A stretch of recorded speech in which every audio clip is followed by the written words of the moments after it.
Ladies and gentlemen, good afternoon and welcome to China Exchange. I'm Freya, I'm the CEO here.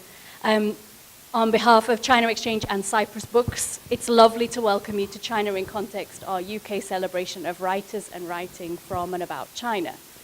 Today, we are joined by our very special guest, Xinran, who's doing me the honor of allowing me to ask her some questions about a book that I found fascinating, Miss Chopsticks, which was published a decade ago. So we're going to spend around 20 minutes reflecting on Miss Chopsticks together, and then it will be over to you for your questions. I'm telling you that now so that you have plenty of time to think about them. After today's talk, we'll invite you down to the second floor to the book fair, where Xinran has very graciously agreed to sign some books. So if you would like your autographs, head to the second floor afterwards, and there will be an opportunity for those of you who haven't bought books yet to be able to pick them up there. I'm just so happy to see you. 谢谢. Thank you. 不客气. Now, we should first check with the audience. Who has read Miss Chopsticks? Okay. So we have to be careful not to spoil the book, but not to repeat too much territory for that 1/3 of the audience who've been there before. For the 1/3 of us who've been there before, and obviously it's one of my favorites, I've read it too many times, could you summarize for us very briefly the basic gist? What happens? Okay, first of all, since I realize I have so many Chinese friends here, may I speak a few sentences in Chinese? 哦，当然了。Yeah. You see, she speaks very good Chinese. 您好，谢谢您今天风雪中来到这里跟我分享这一段关于中国的故事，而且我特别想问一句，你们吃了吗？ What I talk about my Chinese friend as I thank them come here in such a very British weather, and also the thanks to you as well. And also as a Chinese, we always ask people, have you eaten? That's very important. So I just ask them about this. Now back to your question. This book, I wrote, published 10 years ago. But actually in my mind or in my heart, this book has been written long time. The first of all, when I became a journalist in 1980s, I had no idea what countryside is. Because I grew up in a big city, and also I grew up with a quite wealthy family. So first time I went to countryside as a journalist, I was very shocked and by what I saw. I never seen anything like that. Nowadays, I can see many Chinese could recognize that part of China because internet or newspaper or people could travel. But in 1980s, not many people really understand that. So when I try to tell the story to my colleagues and in the radio station, lots of them couldn't believe me. And the radio station divided two parts. One part said, oh, is it true? Another part said, no. There can't be, this is not a surprise. We all come from this kind of background. But this story, Miss Chopsticks, is we call it fiction. But the three girls in the story, they are true. Why I want to write them is during my interview in the countryside along the River Yellow, once I heard something, people talking in the farmer's market about chopsticks and the beams. I couldn't understand the language. The people say, how's your chopsticks? I said, what does that mean? Ask about quads, chopsticks. And then someone said to me, oh, that poor man, the full hands of the chopsticks and the no beams. So these are the roof beams of your house? Yeah, roof beams. Sorry about my Chinglish. There is no Chinglish in this room. And so when I discovered this story, I realized, and the local, they have the custom or culture. Girls, it's nothing. So they even didn't bother to give them name. Just the surname and the number 1, number 2, number 3. The boys is very important. So that story stuck in my mind During my interview, almost 30 years until now, I realized in the countryside, lots of children or lots of young girls, they've been through very hard times through generations. It's not very much as you said, you see them in London or in the big city in China between the airport or hotels. So when I met the first girl in this story, the three sisters, the first girl I met was in Nanjing. She was working in a hotel.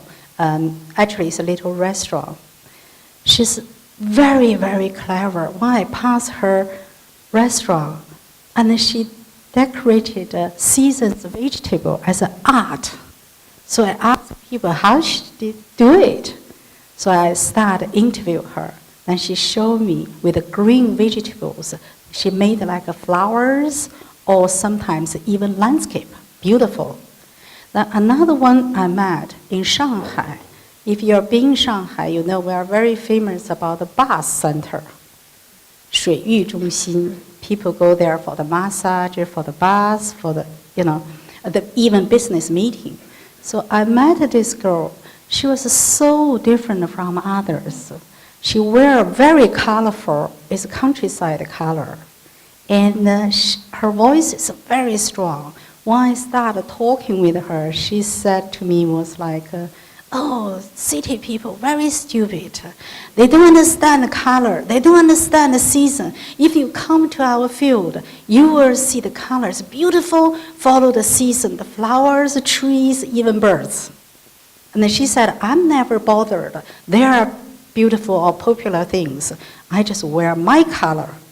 She was very strong. When I followed her 3 years, she always keep that voices. Then later on, I met another girl in Beijing, nearby Xidan. She's working in the tea house for the bookstore. So when I asked her story, she's just completely said, I hate my countryside. I hate my village. My life won't be that anymore. So later on, I put the 3 girls together as sisters, because the most that got to me is 3 of them, when they made money in the city, when they went back to the city, countryside, went back to the village, all of them gave the money to the mother, not the father. When I asked them why, then they said, I want my father knows it's my mom gave me this character, gave me this talent, and gave me this very strong will. I make my life. I'm the daughter of my mother. So that's really got me. So Miss Chopsticks is about these 3 girls' story. But I'm not going to give you some details because I want you to buy my book. So the 3 girls, and they're named numerically rather than with given names. And they moved to Nanjing to start their life. And one of the sisters comes first, right? So sister number 3? Yes. So she arrives in Nanjing, and she's actually very vulnerable in the beginning. Tell me more about how at that time you saw that vulnerability in the countryside and how it manifested itself. Well, when there's millions Chinese peasants and farmers come to the city in 1980s, in our Chinese, about 5,000 history, we never allowed the population move until 1980s, the open policy start. Be honestly, at that time, I had no feeling, no idea about them. I just, with my sympathy. They're poor, no knowledge, because I had a nanny for my son, and then she couldn't read any words, even toilet, even money.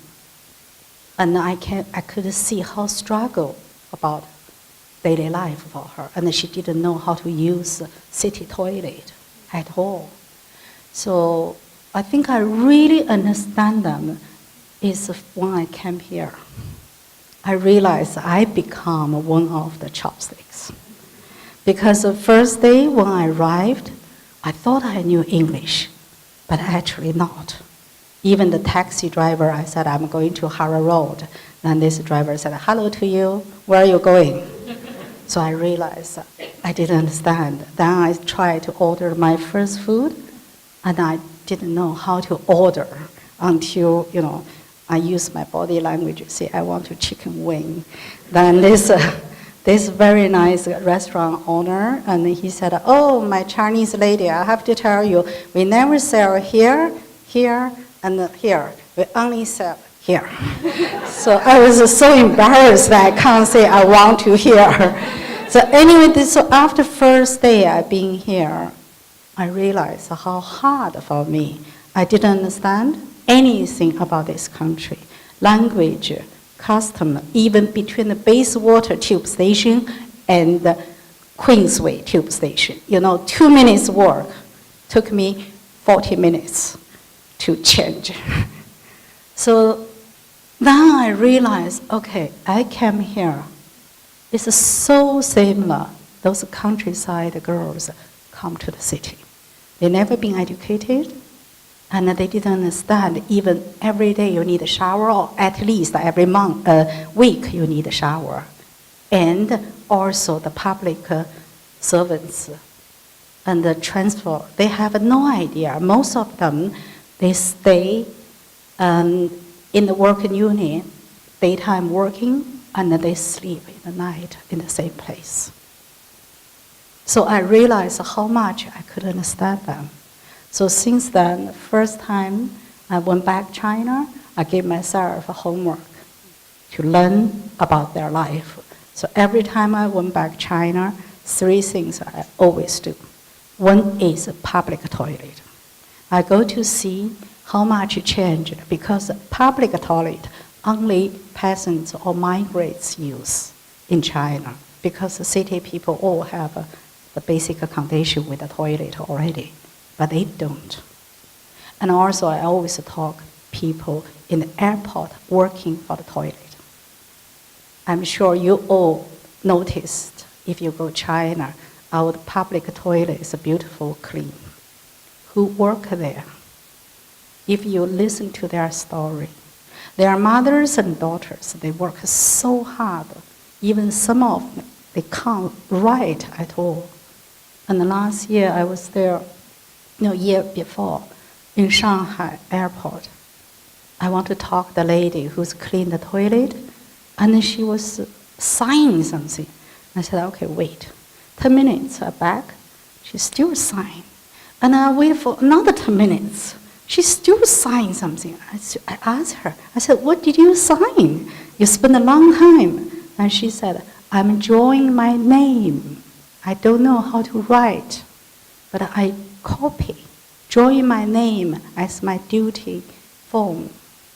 When I asked her how much you made there every day, I think less than 2 pounds.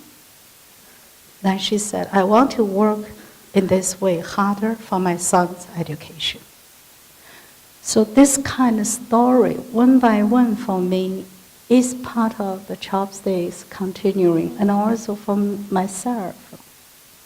I realize as a Chinese in London or in UK, I'm one of the Chopsticks. Because many people couldn't recognize me, my knowledge, my culture, my capability. And the people very nice to me, very kind to me. But how much I really understand this country, I could be the friend of this country, this culture. It's very difficult. You mentioned the change in migration policy that allowed for people to travel. And we saw the largest mass migration in human history as people realized that they could leave the countryside for the first time and arrive in these urban centers. If you just talked about that airport worker and this lady who had to copy out her name, draw her name, and it would take her half an hour to do that for £2 a day to be able to better her son's education. That actually sounds very familiar from Miss Chopsticks. Like, really, a decade hasn't changed so much. Could you reflect for us on what that 10 years worth of change in terms of migrant life has seen or shown? Is anything better? The first of all, definitely much better. And because the one thing I noticed is before, if you travel in China by the long distance bus or slow train. You see lots of migrants there. I asked my son to do this as well. Every time he went back China, I said, try to take this journey to see their luggage, how much they changed. From before, just duvet roll and to the plastic bag, now it's a proper suitcase. Secondly, smell them. Yeah, you can't feel they're smelling as before, as much. And the third one, watch what they eat. You know, Chinese food is our heaven. We eat all the time, particularly on the train. So you see that what they eat, and that all the quality improved, included their talking. And also, since China has been changed so much, obviously we have lots of problems. I understand that. But for most migrants in China, I think the first thing is not just about the technology, help them to see the Weixin, WeChat, or internet, they could have a conversation. It's more important is they have been educated or influenced by this kind of changing. For example, if you go China, high-speed train, very clean, very smart, and in order. No one crowded or rushed to each other. You see many of them, they are countryside people as well. So all these kind of things, they are changing. But again, because China in some way become, I wouldn't say that, but it's a bit like America. It's a celebrity culture. So more than 74% of the population, they are not living or have this kind of rich life. So what about their hometown and old people or children left, and a young couple work so hard. Some of them hardly to see their children, and all this kind of social system, I don't think we never, ever, or so far have ever cared about them enough. They did quite a lot, but I don't think it's for them is enough. And like a history, we always been educated, guided by the heroes, by the victories, by the winners. But history also is written by the weakness or victims as well. So I think that part of China, we need to do quite a lot.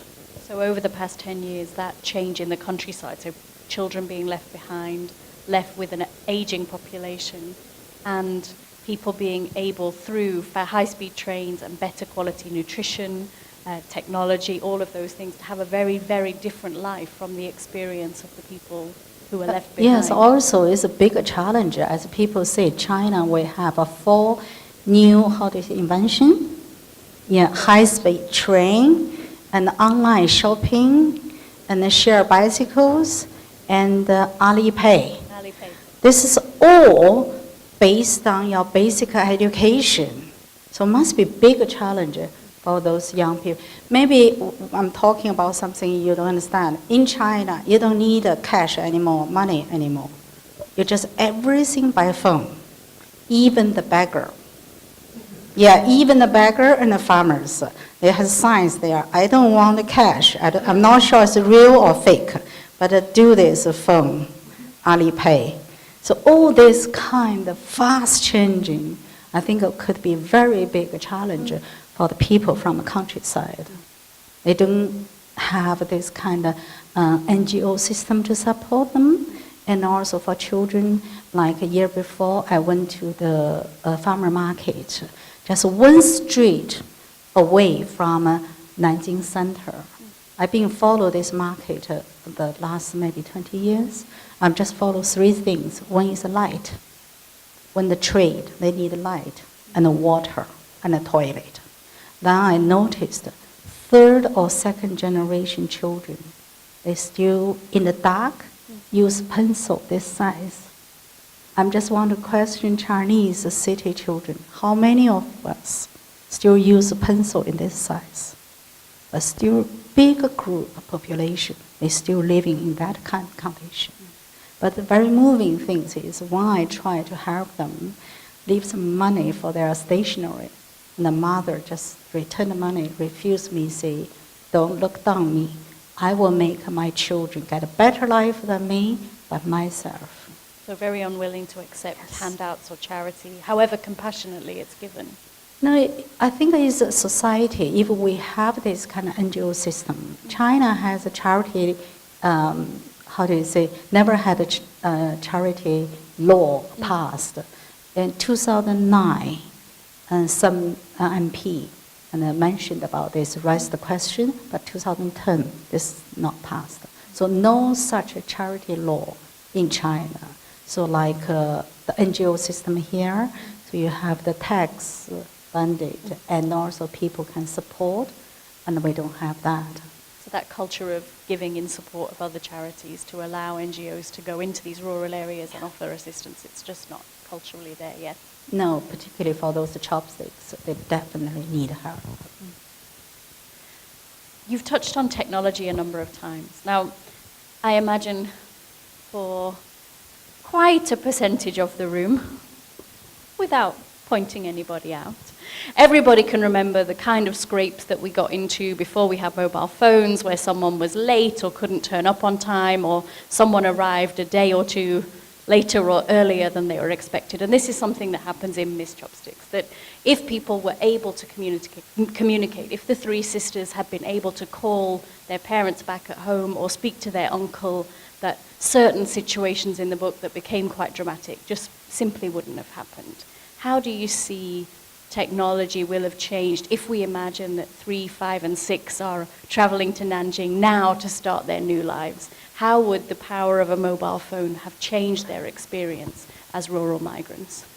But in fact, China had this action already. I think about 10 years ago, Motorola did something in China.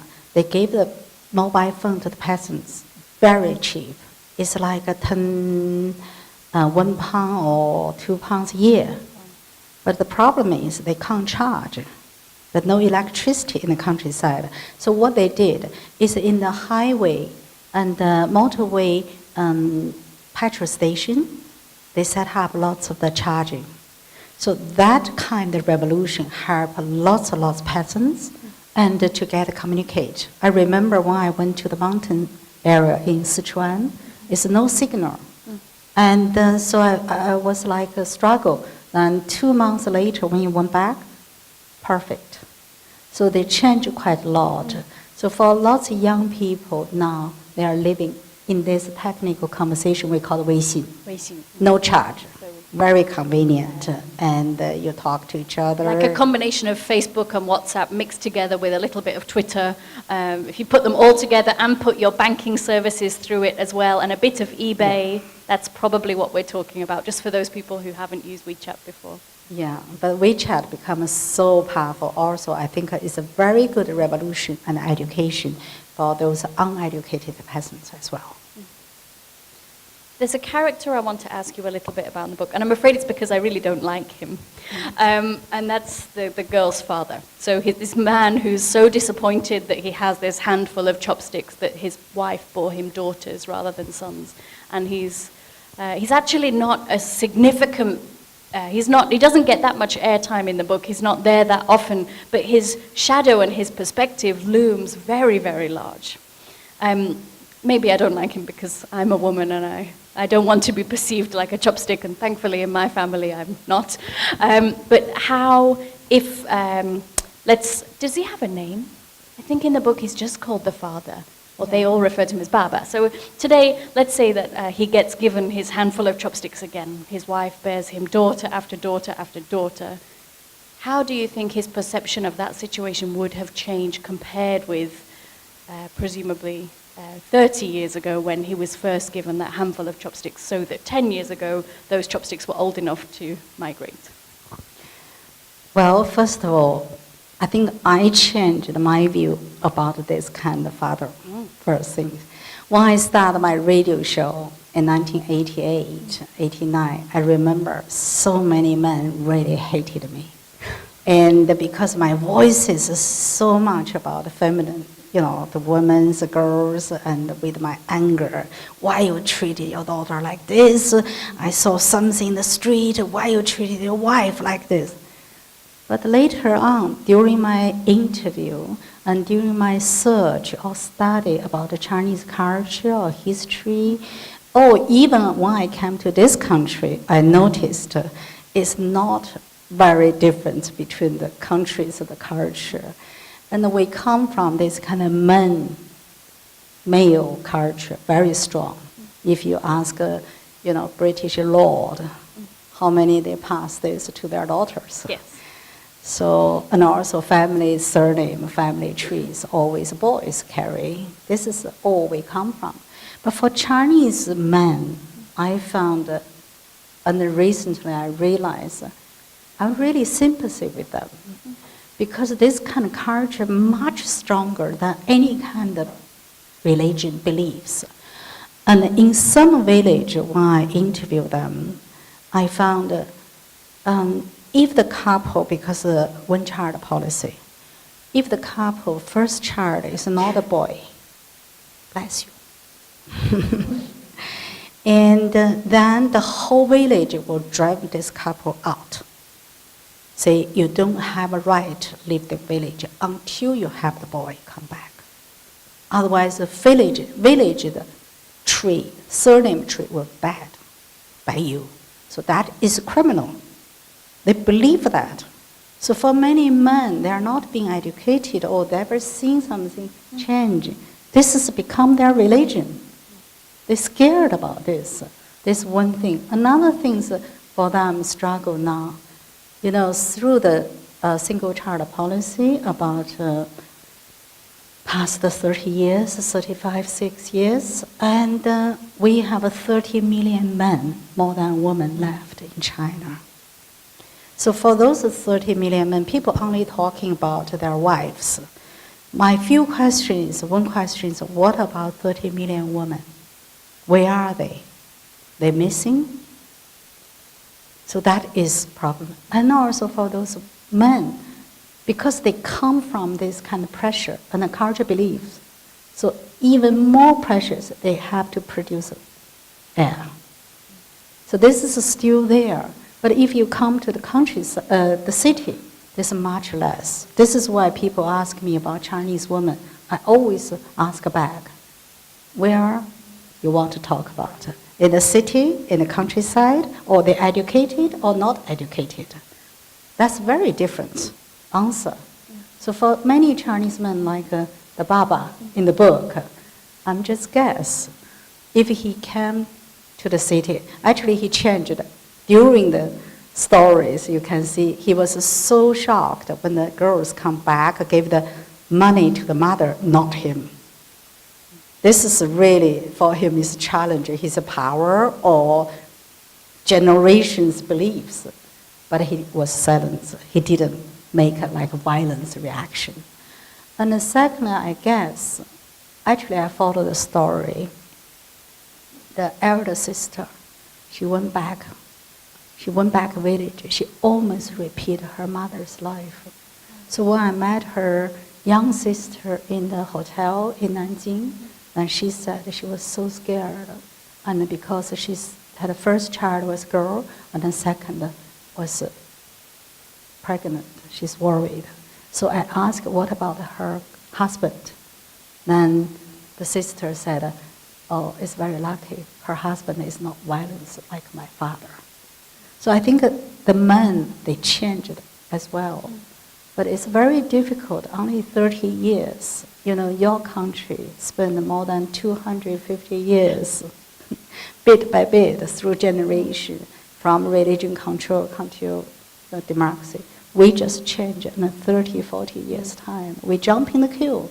So it must be very difficult for those men as well.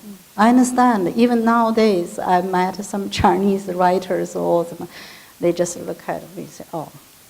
Even I try to help them translate something, they first, oh, man, woman, too many problems. It's like this. It's very common. Even once, 2 years ago, I was in Shanghai. I tried to take a bus to the railway station with my luggage. I keep telling people, say, come on, I'm a lady, please give me. Two men shouted at me, so what? Do it. So I think a good thing is thanks to Chinese men, they made the Chinese woman being strong. It's very good. Thank you, Chinese men. Now, I think it's probably time for us to take some questions from the audience. Is there a microphone available? Just give me a moment. We've got one coming. I don't want to deprive you of your... Yeah. You take this one, my voice yeah, will be yeah. nice. Mm-hmm. Yeah, I can. You know, you talked about how if the couple had a girl, then they would be sort of shunned out of the village. How does that make the girl feel, and how does it affect her relationship with her parents, and you know, how does it affect her life? Thank you for your question. And actually, because about 150,000 Chinese girls have been adopted by 27 countries, many of them ask the same question: why my Chinese mom didn't want me? And I want to know what they think about me now. But if you are educated, you had this feeling, feel sad or feel unfair. But if you've never been educated, your life just become this. Because you're a girl, you should do this. Like today, you're a girl, you always go to the shop to buy the doors. Yeah, the boy always go to buy the car. It's become the culture belief you don't feel very much. This is why when China open up, if you read this research from United Nations, Chinese women commit suicide become #1 in the world. Lots of people could understand. They say China opened and life getting better. But why people to end their own life? This is why many Chinese women from the countryside to the city, when they realize a city girl can have a beautiful life, you know, as much as a man, then they realize so many their own daughters being killed. So they feel very guilty, very sad. So many mothers end their own life. So I think it's very important. It's about education. Education helps us to feel things, to see things, and to judge or to develop, improve things. This is my personal view. Thank you. 谢谢. Some more questions from there. I can see a hand over here. Could I have some help with the microphone, please? Thank you. Hello.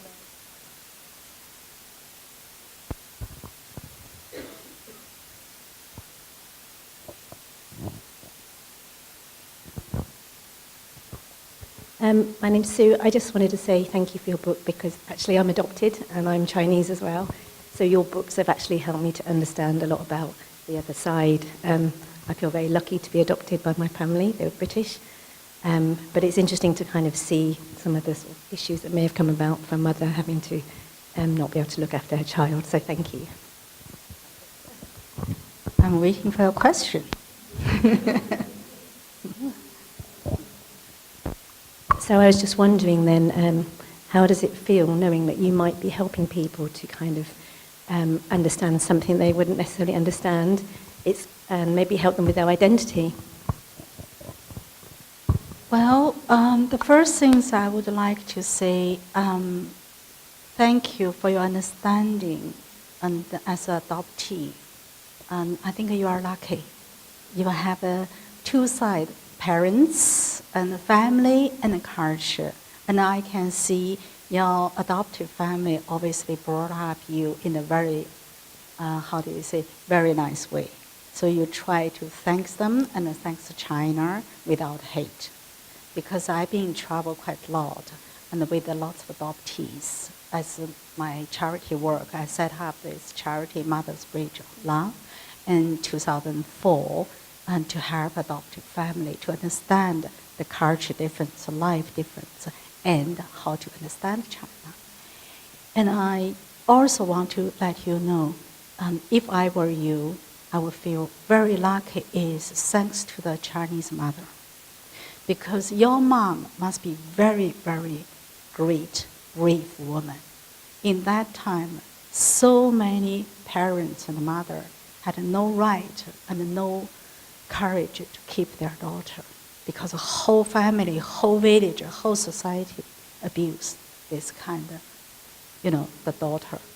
So you are lucky, you are adopted. And the other things I would say is, if you go back China, like many adoptees will feel, and you are rejected because you don't talk their language, and also you don't understand many things, but they treated you as a Chinese daughter. Your face, everything. They don't understand the situation because adoption, this situation never really brought up in China public media. And people talk about this. Even many Chinese, they didn't believe that.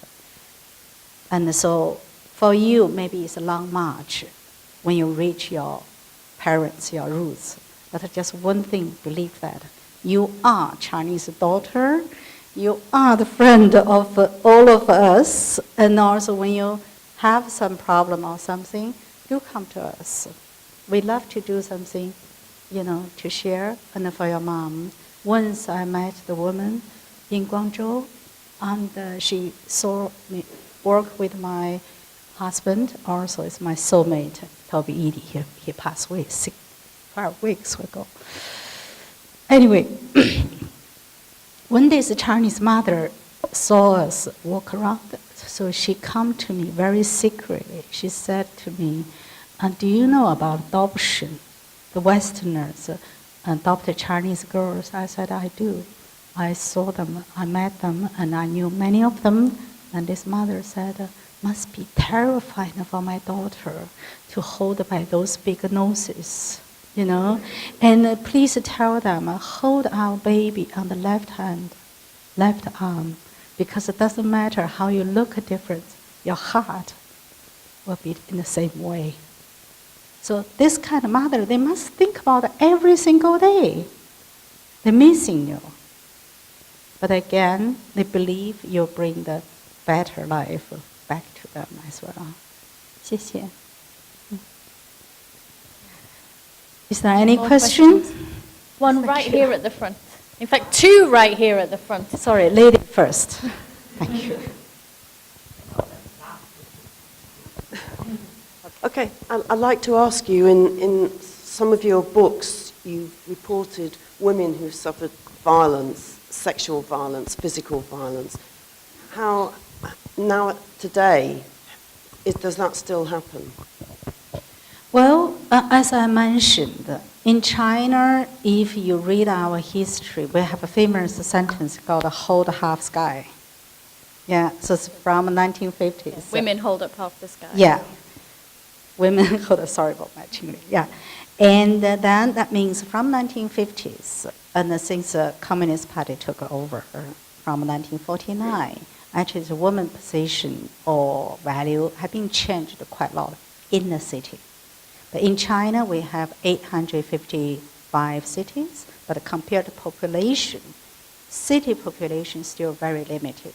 We must more than 76% is in the countryside.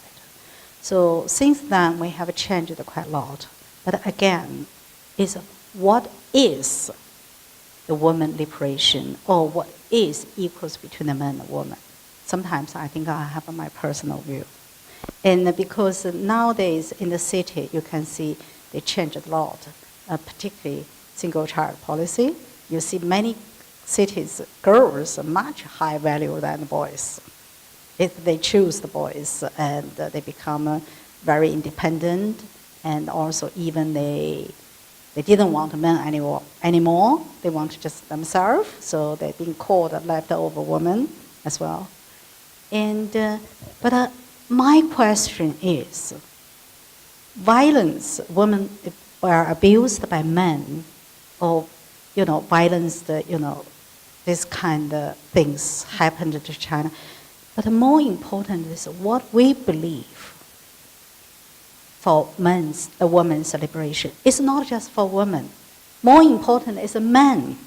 We talk about women's right. Over 100 years, we still repeat the same questions. Why? If you see the developing country or development in China, actually when your husband allowed you to do something, or your father allowed you to go to school, or your boss allowed you to do something, that liberation could happen. So I think in China we had the same problem, is we don't give the education to men. We always, women close the door, talking about, we want to change, we want to change. I wish we could do more, is ask men to involve this kind of, how do you say, improvements. So in this way, I think in the city is much better. But countryside, this kind of violence or male culture is still there. But because this kind of chopsticks movement and the population move, I think many people, when they go back city and go back village, they brought this kind of beliefs or influence to the village quite a lot.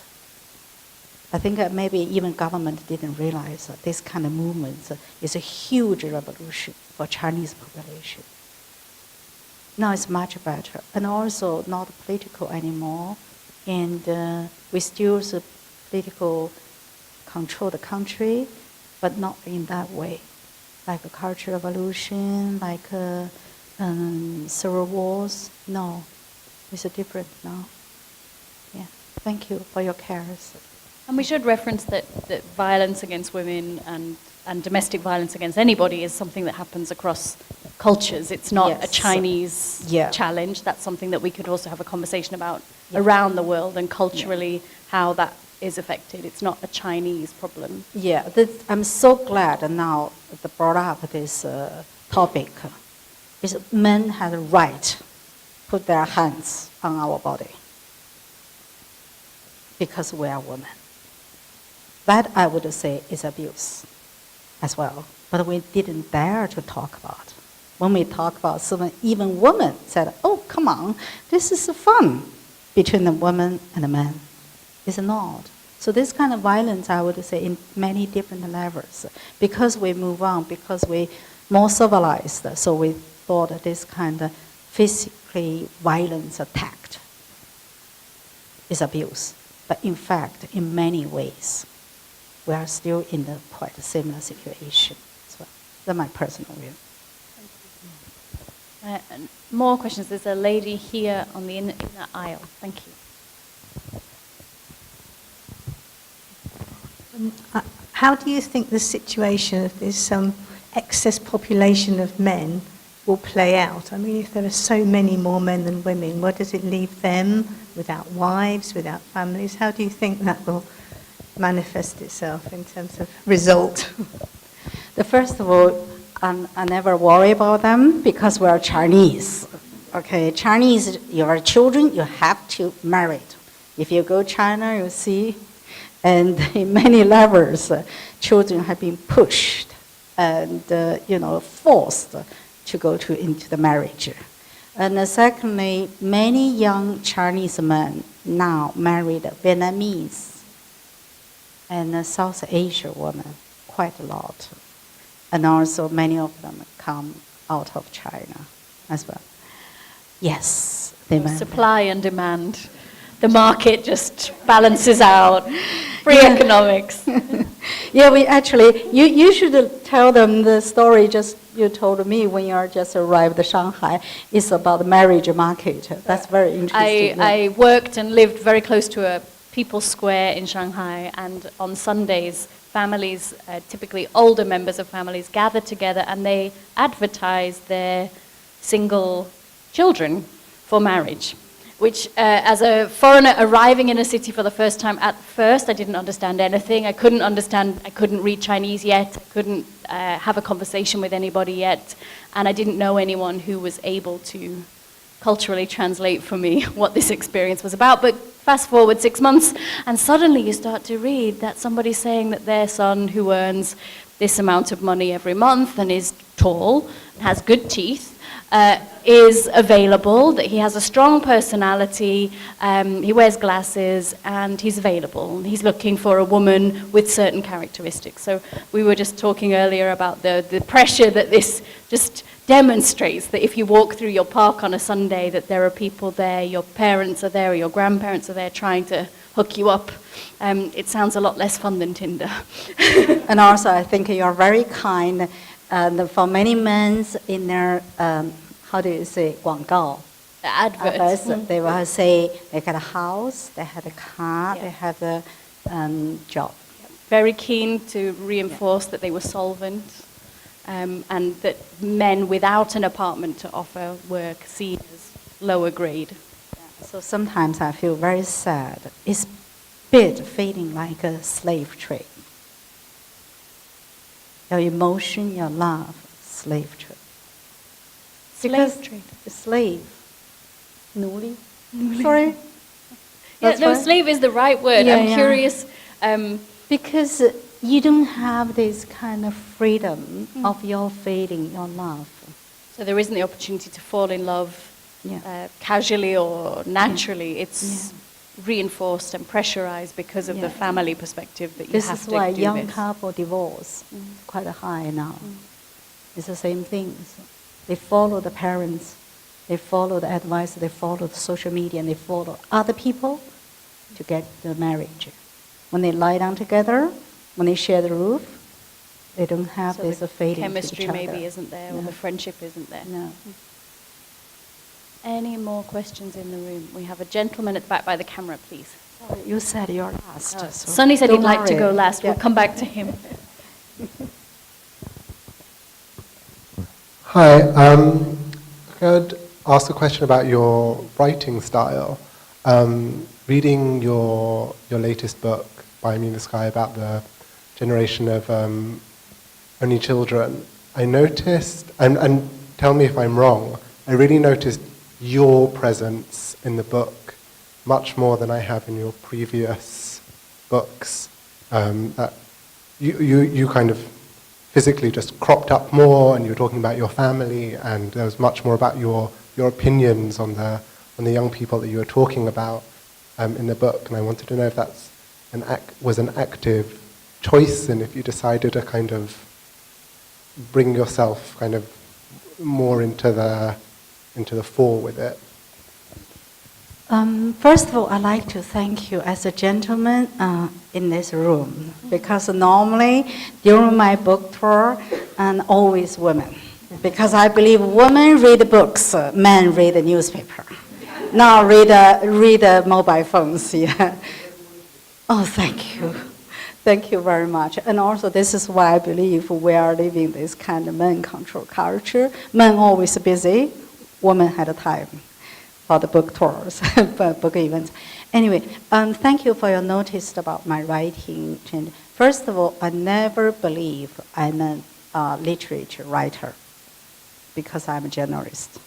And I see things through my eyes, and also I believe as a journalist, very important is first of all, you have independent, your own view. Secondly, you can see the two sides, but you don't belong to anyone. As the coin, if you only two sides, that's become a knife.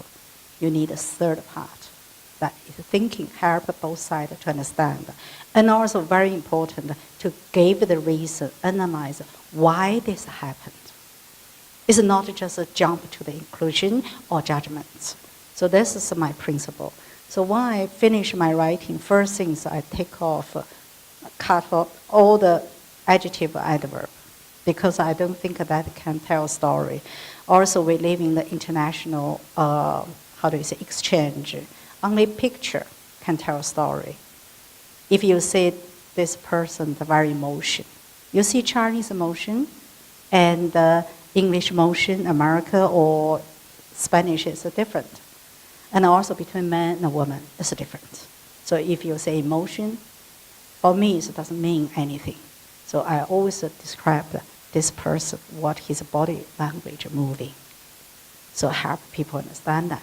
That's one thing, particularly help my translators, because my book has been translated between the 20 to 49 languages. So that's very important to help them to understand what I'm talking about. And also, another thing I said to myself, I must move on. Because China is changing. I can't always tell people about old page. As a journalist, as an author, I should follow the steps of China changing. So this is why when my first book, The Good in China, I talk about when I started my radio show. It's like 20 years ago, or 30 years ago. Then later on, I move. So by Me the Sky, the most I interviews in London or overseas.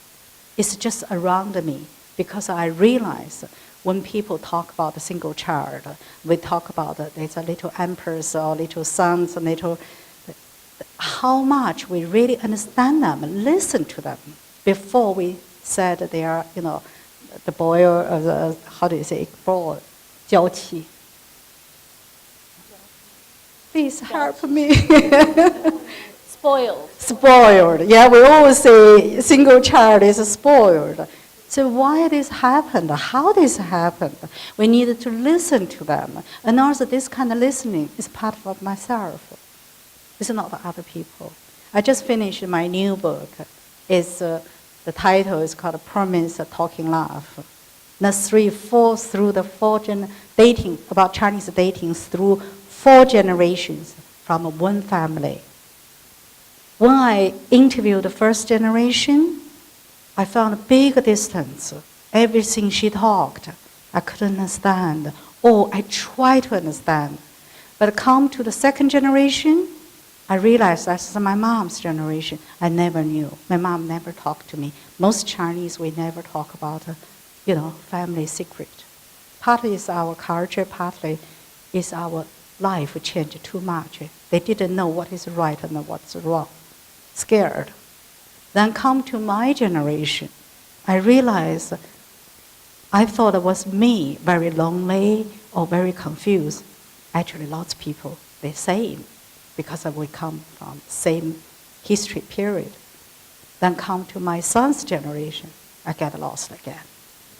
Because everything online. How could you get a lover online? You can't touch, but they are just very exciting about this. So I follow them again. So from that part of writing, you can see I'm in the distance again. So for me, it's very important. It's not to just give my voices to my reader. I want to invite my readers come to me and to see what I saw, what I feel. And the more important is help me to understand why this happened. So that is my writing. I'm still trying. Maybe on the second one, please. Hi, Xinran. It's always good to have an update on your thoughts and your books. I have a question about the Chopsticks, Miss Chopsticks. Unfortunately, I haven't read it, although I read some other books of yours. So do you know if the girls in the book actually knew you wrote about them in the West for the Western audience? And if they don't know, what do you think they would think about it? Thank you so much. And very important is most Chinese don't read English books. They read Chinese books. This is why I'm not popular, well known in China at all, in the Chinese. You see that I came here Monday, and last Monday, and the famous writer Yang Geling, the whole hall packed. So today, I want to thank you because you're very special. You read my book, and also you're Chinese. She didn't have to compete with the snow. No. That I don't believe that.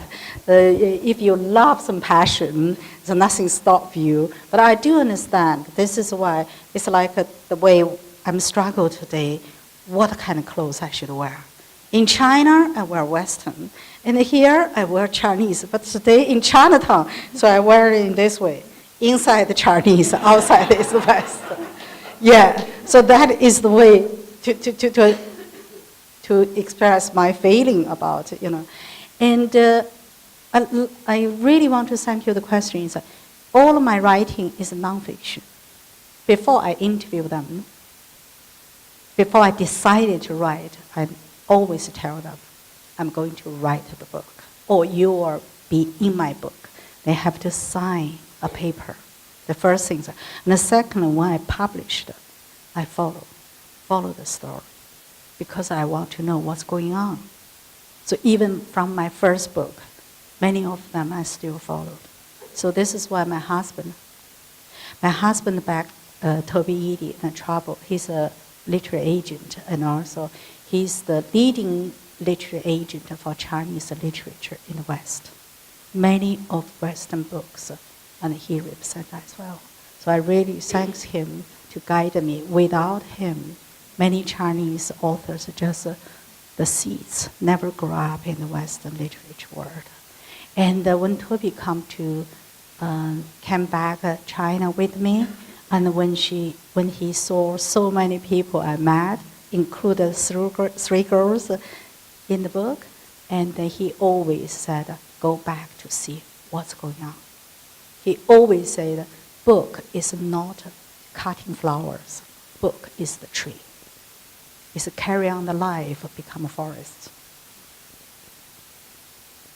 So when I get all the stories, I like to come back, like the three girls in there. So elder sister, now I'm in touch with her young sister, who is a cleaner in Nanjing, Zhuangyuanlu Hotel. The Red, my friend the Red is there. She's my ex-colleague 26 years ago. When she just started her career as a radio talk show. Her voice is amazing. Thank you. And and the second, number 5, she's working in the bar center, because the bar center in Shanghai, being whole area is destroyed. So I don't know where is she, but people said to me, someone still, because she's so special, very funny. She refused to read, study. Then they said she started she started learning massage. How do you say, blind massage. Blind massage. Yeah, she said because blind people doesn't need to read, so she want to read that. And the young one in Beijing is the same thing. The building disappeared. It's very difficult. Yeah.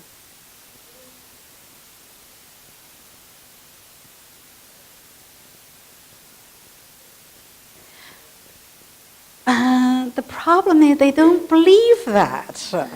They don't think a book is very important for those people. You know, I try to accept the China Witness.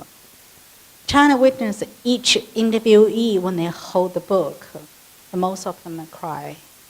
The China Witness, if you like to know, is the book. It's about the silence generation. Yeah, I spent more than 25 years follow this group elders to listen their silence voices. So when I finally decided to film them, at the very beginning they refused. Later on, they accepted. But each single of them, when they talk about their fighting, they're hardworking, they're very proud. When they talk about family and children, 100% of them cried like a baby. So I was so worried. Maybe they got trouble about health or something. I called them back. Then the family said to me, their blood pressure come down. So I just thought how many years they hold this secret, silence, unfair in their heart. But when I sent the book, handed my book to them one by one, I have to respect them in that way. They all so happy, so proud, and they ask their grandchildren come back. Look, I'm in the book. So that is different. Yeah. Okay, it's time for our last question. So if we can have the microphone here at the front, please. Yeah, before I ask this question, I would like to ask members of the people here, how many of you have read Sky Burial? Okay. I will ask the question. You say you follow the character of your book, At the end of your book, you wrote an open letter to Xue. May I know? I'm sure you would like to know. She responded to you. Did you find her? Well, Sky Burial published in 2004. Actually, this story was in one of the first book. Then my editor said that's too big, too much. Not many people understand China, not very much imagery that people can take in. So the Sky Burial will take it back. Yeah. And also that book spent more than almost 9 years did research, because at that time we don't have like today's Google. You can get lots of information. And also that was very secret for Chinese government to keep that files. It's between 1959 to 1963. It's a huge war between the Chinese and Tibet. And also America, CIA involved. And that time, my editor didn't believe that. So they cut the book from 380 pages into the 150. It's all, even huge Tiananmen Square cut it, because they never heard Tiananmen Square is big. If you've been in China, you know Tiananmen Square, how big it is. So that time, China is very limited to be represented in the West, not like today. So when the Sky Burial published, very soon I got a film. People from Hollywood want to make a film on that book. So in this reason, I really want to find her. Also I promised her, help her find her sister, because she left after 30 years. She went back for her sister, and no one knew what she's talking about, because the whole area has become Xinjiang and industrial area.